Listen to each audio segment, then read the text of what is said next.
حلقات الجن والخرافات ومن يتعامل معهم ويفهم. انا براهن على المشاهد جدا. بس في حاجه لكن لا كده طبعا لا طبعا دي ليها حسابات الاكل ولا ايه؟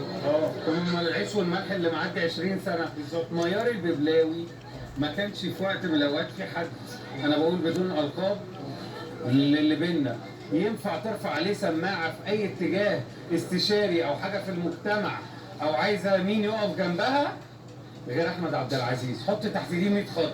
حطيت وانت اي حاجه فيها خير، لان انا عارف ان ميار جواها خير، ولكن مش كل الناس يا جماعه هشام، مش كل الناس احمد عبد العزيز. اسمع بس مني. تمام. في واحد بيخاف على نفسه زمان في ورقه جات لها تهديد على ابنها.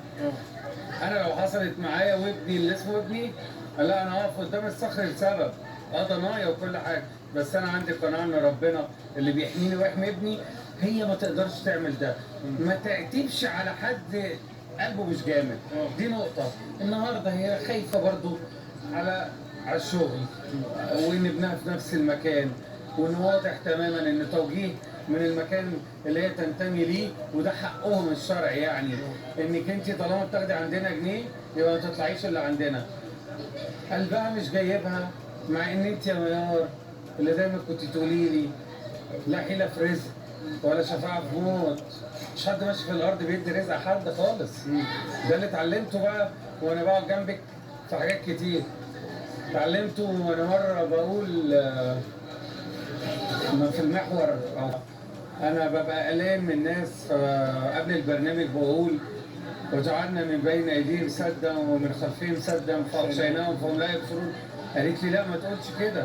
قلت لها ليه؟ قالت لي انت هتعمل سد بينك وبين المشاهدين. احمد قول دي لما تقلق من حاجه، ولكن قول ربنا افتح بيننا وبين قومنا بالحق وانت خير الفاتحين. الكلمه دي بترعبني قبل الهوا.